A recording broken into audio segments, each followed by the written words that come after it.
So with Emperor Doom making the biggest mistake ever, he's got to make it right, even if it costs him everything. So let's get into it. But first, if you're enjoying these videos, be sure to drop a like, subscribe if you're new to the channel, and don't forget to hit that bell up top to get all notifications. Alright, so first of all, one of the craziest things about how issue 8 ended and how it set us up with that tragic cliffhanger. And really it's more than one thing, but one of the things that get me is the fact that this attack from Doom was intentionally going for as much pain as he could cause to the heroes without killing them, only to then time lock it so no one can change it. Because if you just stop and think about the idea of that, like this move was just straight up ruthless. And he could have killed them, but to calculate the most amount of pain that you could give someone, let alone an entire group, that's different. And aside from that, he topped it off with the internal monologue as well as the speech, which was basically like him taking the victory lap both during and after, but to do this and revel in his own glory, only to quickly discover he had made his biggest mistake ever, which was brutally killing the person he loved the most outside of himself, his goddaughter Valeria Richards. And the irony in this is insane, because instead of hurting the people he hated without killing them, he brought death to the only other living person he loved and indescribable pain to himself. And again, the irony in this is crazy, especially when Doom just said, Doom has hurt these misguided heroes, as no one else could, grievously, only for it to lead to this, which is wild. And now in issue 9, this picks up with Doom telling a story to Valeria Richards. As we're shown these different moments throughout her life, with Doom saying this is a love story. It's about a great king who never allowed anyone to touch his heart, and his goddaughter who claimed it so easily, so gracefully, that he never once noticed it happening. The great king protected his goddaughter. He cared for her and taught her things her parents could not.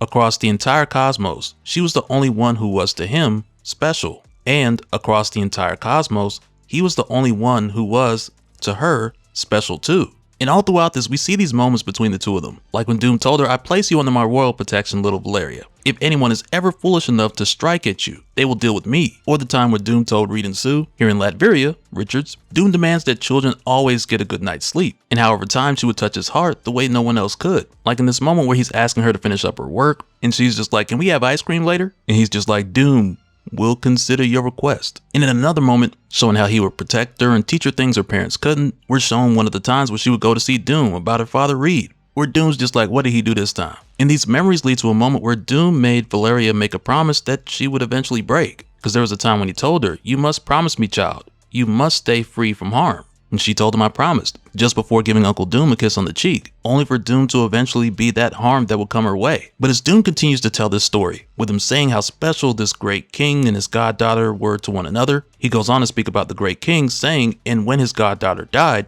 the great king's heart, which he had never allowed anyone to touch, broke forever. But now Valeria stops Doom, telling him, I'm too old for fairy tales. Then Doom tells her, I know, but stories have power. And at present, stories, Valeria, are the only thing holding your body and soul together, because good stories are powerful. I mean, hey, ask Loki. But right now, this is like the final moment that Doom has to speak with Valeria.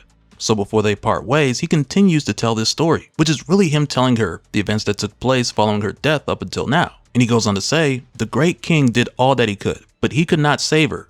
He could not change the past. And at the time, you could see him just putting all the pieces of Valeria's body back together while saying, Doom does not permit this, little one. Do you hear me? Doom does not permit it. And even as the text gets smaller, you can almost hear Doom saying this, like the pain is just taking the air from his lungs. But the story continues with him saying, he could not save her. He could not change the past. In fact, he could not change anything. Her body was rotting and her soul was gone. And now, even though it doesn't mention it in any of Doom's storytelling, you can just see the anguish that Sue and Reed are experiencing right now. But he goes on saying, and so the great king voyaged to places mortals were never meant to go. He breached the home and refuge of the gods who called themselves the Vishanti. They had extraordinary powers over life and death. They could choose if they wanted to fix a mistake. But these beings, tremendous and powerful, spoke only of duty and of consequences.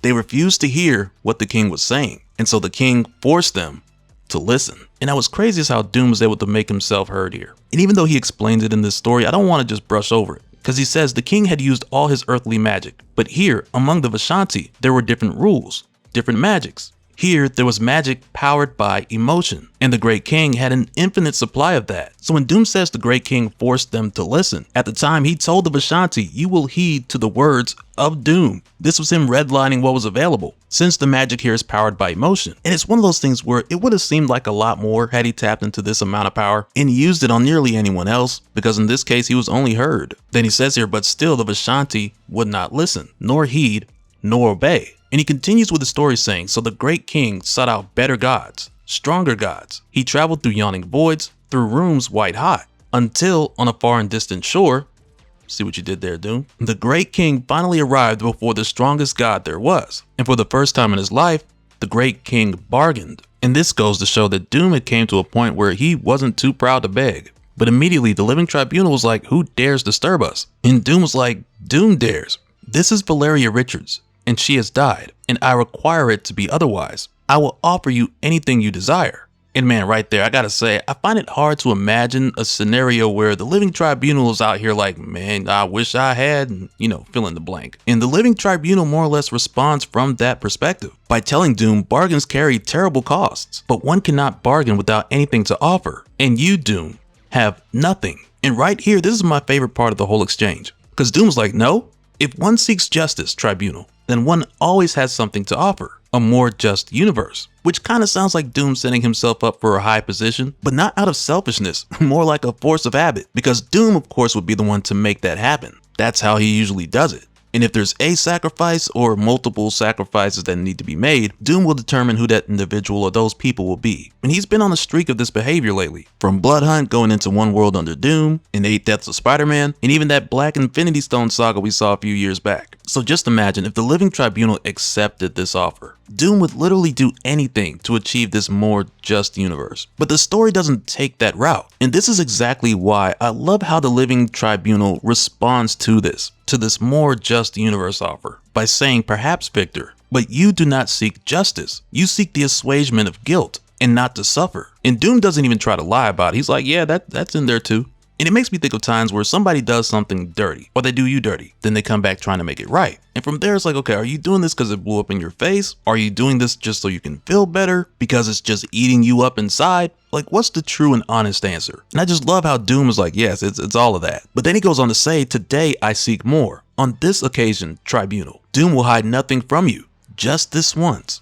Doom demands to be fully seen. And his narration continues here with him saying, and so the tribunal, who could destroy the Great King with less than a thought, looked into his soul. In that devastating tour, the tribunal saw what they expected to see: the rage, the guilt, the regret, the wild ambition wildly achieved. But they also saw something never seen in the Great King before. The living tribunal saw love. They saw that the king had truly come not for himself, but for his goddaughter. To love someone is to put their well-being above your own. And the tribunal knew that to see such a thing, in such a thing, was unexpected and meritorious. And this takes us right into where Doom is talking to Valeria now, with Doom's story leading right into this very moment. And he goes on to tell her the ending by saying, and thus, just this once, the living tribunal granted the Great King his desire. You are going to live, Valeria. You are going to live. So Valeria is basically like, wait, you told me everything has a cost. So she knows Doom had to have paid a steep price to the living tribunal. And Doom just tells her there is a cost. Of course there is. I will pay it. And she's just like, tell me what it is. She can see he lost the title of Sorcerer Supreme. And I almost feel like she kind of knows what it is, but she needs to hear him say it. But Doom is just like, your soul will go back where it belongs and your body will be restored. What it costs is irrelevant. You will return to Latveria. And Doom, only Doom, will deal with the consequences. And it's almost like this moment in itself was by the grace of the living tribunal to allow Doom to have these words with her just before Valeria comes back to life. And Doom's not finished because he has his rounds to make, and we'll come back to that. But as Valeria returns to Latveria, her family is relieved to see her back with the living and back in one piece. And Reed's asking, like, what happened? How did you come back? What did Doom do? And Valeria tells him he did what he promised he'd do to all of us right at the start of this. Doom saved me. And this is followed by multiple news outlets giving updates about Doom's disappearance and apparent abdication of his global throne. And there's even one broadcast from Australia that mentions a pre-recorded message where Doom released a cure for vampirism, but greater miracles could be achieved if he were restored again to power. Which again goes back to the whole idea of Doom's usual MO, where he's a master of using leverage, either to give him more power or put himself in a higher position. But with how things are panning out, this could be very different. And in a report from J. Jonah Jameson, he talks about borders that have been closed, as well as world leaders claiming that they were under Doom's mind control, which we know wasn't true. But to go a step further, the Avengers, they're staying out of it, and they've made no comment to either confirm or deny. And I imagine that's just because the heroes don't want to start a whole nother mess. And aside from this, you have immigration retroactively invalidating citizenships that were issued during Doom's rule. So you can just imagine how many people moved across the world for a better life, only to have the rug pulled up from under them later. And aside from that, you have Doom supporters getting violent and attacking military police, so it's like the world all over is just in chaos. And of course you have some people whose lives aren't really affected, but just given the fact that Doom literally reshaped the world's government, only to later just drop it without any kind of system or planned path in place to help things get back the way they were, so now it's just bad out there. And it's a mixed bag when the outlets speak to the people on the streets. Because we see one guy who's like, these quote-unquote heroes, they robbed the world of Doom. And they couldn't stand that Doom was actually getting things done. And there's a part where he basically says that the heroes had no right to make that decision for the people. Like, to reject Doom on their behalf. And there's some valid points that the guy's making. But at the same time, as we know, Doom was doing them Latvians dirty. And then the next person we see, she believes the heroes saved them.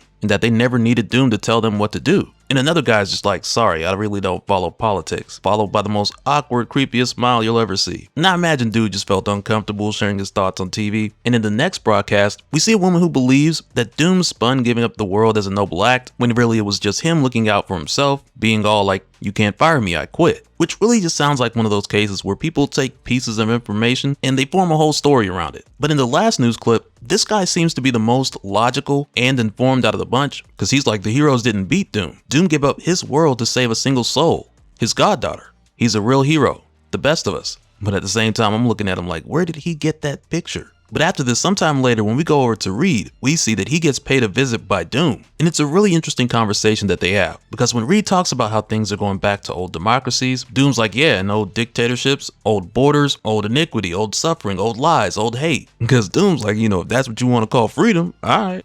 Reed tells him here, we're in a worse place than we were before you. Coups, instability, expulsions. And the gulf between those who support you and those who don't is being filled with violence and terrorism. The way you left our world, Victor, it has scars. But Doom doesn't see it that way, because he's like, no, I've realized the dreams of Sargon, and of Alexander and Augustus, and Osmond, in ways even they never could. My only fault was to take over a world that had you and your ilk in it. I've learned that any plan for world liberation, and Reed stops him right there like, no, you mean domination. And Doom has his own take on this, because he's like, liberation, Richards, is destined to fail. Unless the initial step of this plan is to destroy you self-proclaimed heroes first. Thus, I have not lost. I have merely postponed. And on one hand, I'm like, okay, Doom, like you trying to flip the story. But at the same time, had it been anyone else in Valeria's place, Doom would have just been like, oh well, things happen. But then things take a shift here. When Doom tells Reed, I did not come here to discuss philosophy. I came to make a demand of you. And immediately Reed's just like, no. And that's where Doom tells him it was not a request.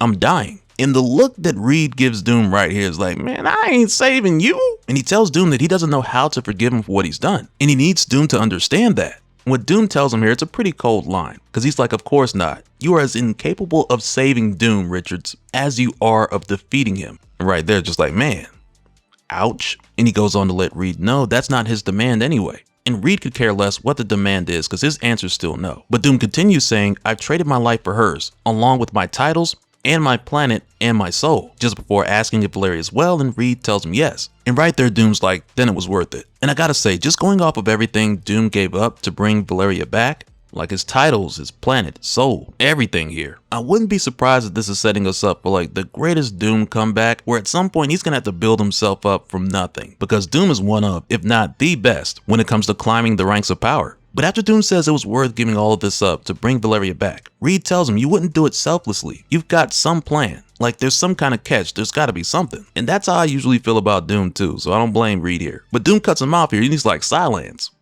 I will not spend my last moments here enduring your vain, facile, endlessly effete objections. But Richards, take good care of my world. And those are Doom's last words before he's unmade, with the only thing remaining being his mask. And now when Reed picks it up, inside the mask it says, upon my death, a copy of this document shall be inscribed within every book, computer system, and information storage device on the planet.